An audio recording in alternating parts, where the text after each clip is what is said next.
Time for Chapter 13. Wherever he went now, Matt watched for Indian signs. Sometimes he could not be sure whether a branch had broken in the wind or whether an animal had scratched a queer-shaped mark on a tree trunk. Once or twice he was certain he had discovered the sign of the beaver. It was a game he played with himself. That it was not a game to Atian, he was still to learn. They were following a narrow trail one morning, this time to the east, when Atian halted abruptly.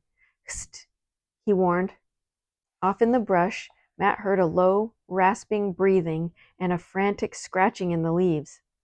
The noise stopped the moment they stood still. Moving warily, the boys came upon a fox crouched low on the ground. It did not run, but lay snarling at them, and as he came nearer, Matt saw that its foreleg was caught fast. With a long stick, Etienne pushed aside the leaves, and Matt caught the glint of metal. "White man's trap," said Etienne. "How do you know?" Matt demanded. "Indians not use iron trap. Iron trap bad." "You mean a white man set this trap?" Matt thought of Ben. "No. Some white man pay for bad Indian to hunt for him. White man not know how to hide trap so good." Etienne showed Matt how cleverly the trap had been hidden. The leaves and earth mounded up like an animal burrow, with two half-eaten fish heads concealed inside. The fox watched them, its teeth bared. The angry eyes made Matt uncomfortable. "We're in luck to find it first," he said, to cover his uneasiness. Atian shook his head. "Not beaver hunting ground," he said. "Turtle clan hunt here." He pointed to a nearby tree. On the bark, Matt could just make out a crude scar that had a shape somewhat like a turtle. He was indignant. "We found it," he said. "You mean you're just going to leave it here because of a mark on a tree?" "Beaver people not take animal on turtle land," Atian repeated. "We can't just let it suffer," Matt protested. "Suppose no one comes here for days." "Then fox get away." "How can he get away?" "Bite off foot." Indeed, Matt could see now that the creature had already gnawed its own flesh down to the bone.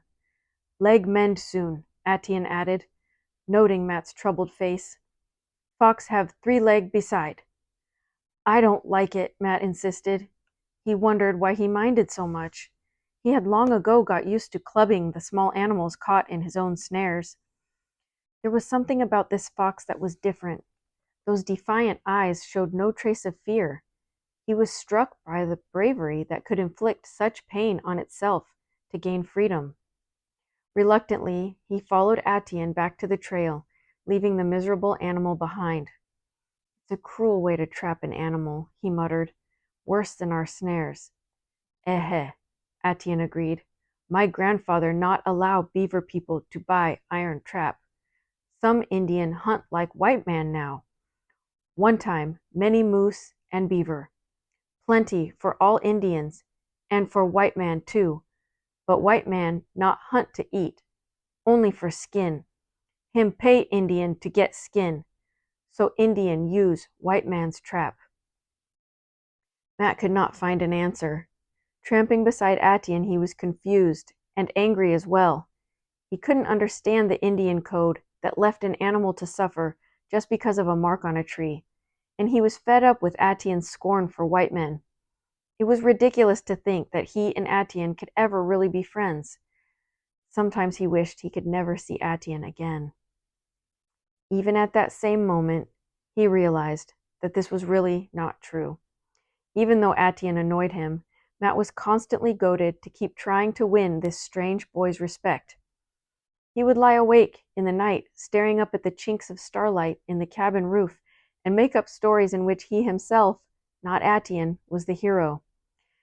Sometimes he imagined how Atian would be in some terrible danger, and he, Matt, would be brave and calm and come swiftly to the rescue. He would kill a bear unaided, or a panther, or fend off a rattlesnake about to strike. Or he would learn about an enemy band of Indians sneaking through the forest to attack the place where Atian was sleeping, and he would run through the woods and give the alarm in time. In the morning he laughed at himself for this childish daydreaming. There was little chance he would ever be a hero, and little chance too that Atienne would ever need his help. Matt knew that the Indian boy came day after day only because his grandfather sent him. For some reason, the old man had taken pity on this helpless white boy, and at the same time he had shrewdly grasped at the chance for his grandson to learn to read. If he suspected that Atienne had become the teacher instead, he would doubtless put a stop to the visits altogether. Matt knew he ought to feel grateful for Atienne's teaching. Every day Atienne taught him some new thing, a plant like an onion that he could drop into his cooking pot to make his stew more tasty, a weed with a small orange flower and a milky juice in its stem that took away the sting of insect bites or poison ivy, a plant with brownish flowers and roots bearing a string of nut-like bulbs that thickened his stew and made it more nourishing. He had pointed out plants that Matt must never eat, no matter how hungry he might be. He had even shown Matt how to improvise a rain cape in a sudden rain by quickly punching a hole through the center of a wide strip of birch bark and making a cone of bark for his head.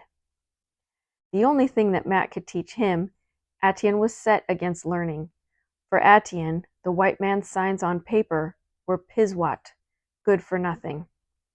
Nevertheless, Matt noticed that in spite of himself, Atienne had learned something from the white boy. He was speaking the English tongue with greater ease. Perhaps he was not aware himself how differently he spoke. He picked up new words readily. Sometimes he used them with that odd humor that Matt was beginning to recognize. Matt knew that Atienne was mocking when some of his own favorite expressions came solemnly out of the Indian's mouth. "Reckon so," Atienne would say. "Rain come soon, by golly." Sometimes he even took a fancy to a word out of Robinson Crusoe. He especially liked the sound of verily. In return, Matt liked to try out Indian words. They were not hard to understand, but impossible to get his tongue around. He didn't think he could ever quite get them right. But he could see that though it amused Atienne when he tried, it also pleased him.